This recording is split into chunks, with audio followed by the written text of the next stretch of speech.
Have you ever been standing in line at a grocery store and just a wildly inappropriate thought pops into your head? Everybody has thoughts they're not proud of. I have to believe that anybody who's been through a divorce has at least briefly thought seriously about murder. You don't do it, but that thought definitely pops in there. So does it actually matter what you think about even if you don't act on it? Is having a bad thought the same thing as committing sin? How does God view our thoughts? And what does the Bible have to say? Let's take a look. Attention, bargain shoppers.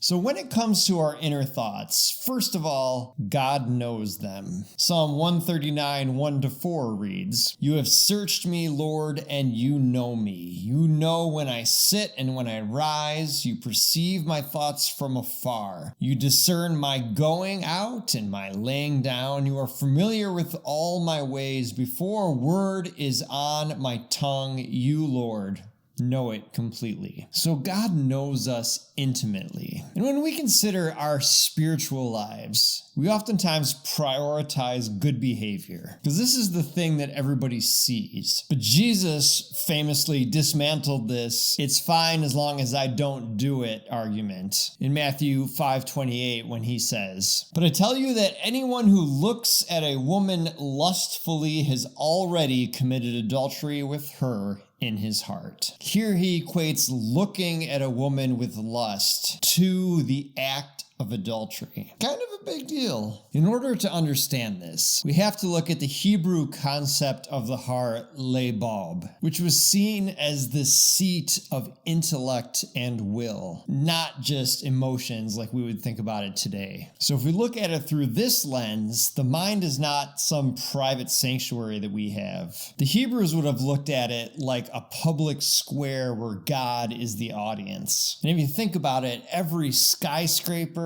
every war, every act of sacrificial kindness starts as a thought. But what about intrusive thoughts? Thoughts that just pop into our mind without us actively thinking about them. A flash of anger or of doubt. Martin Luther actually famously addressed this when he said, "You cannot keep the birds from flying overhead, but you certainly can keep them from building a nest in your hair." I like that. And this is an idea that's supported with scripture. If we look at James 1:14-15, we're told, "Each person is tempted when they are dragged away by their own evil desires and enticed. Then, after desire has conceived, it gives birth to sin. And sin, when it's full grown, gives birth to death." Sin here is depicted as a process. In desire, it's conceived, it gives birth to sin, and sin leads to death. So the theological expectation is not that we have to have blank minds or that we be perfectly sterile in our inner lives, but we're meant instead to be managers of our own thoughts. We're meant to view our minds like a battlefield. 2 Corinthians 10:5 says, "We demolish arguments and every pretension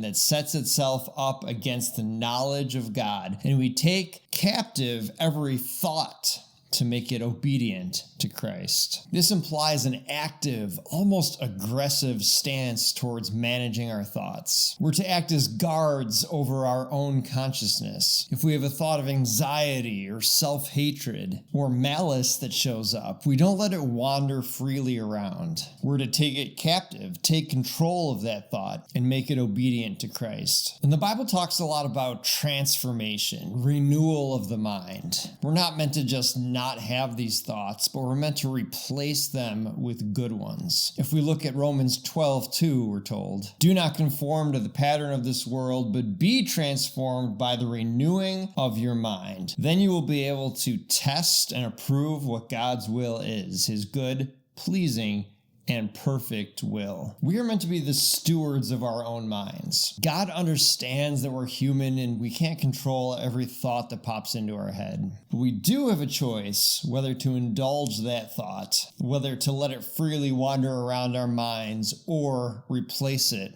with a godly one. But I'd love to hear your thoughts. What do you think about our minds and the thoughts we have and the expectations there? Let me know in the comments below. I'd love to hear from you. Also, feel free to like and subscribe. It does help out the channel. I'll leave the verses used today in the description. My name is Adam. This is Bargain Bin Theology. And remember, you get what you pay for.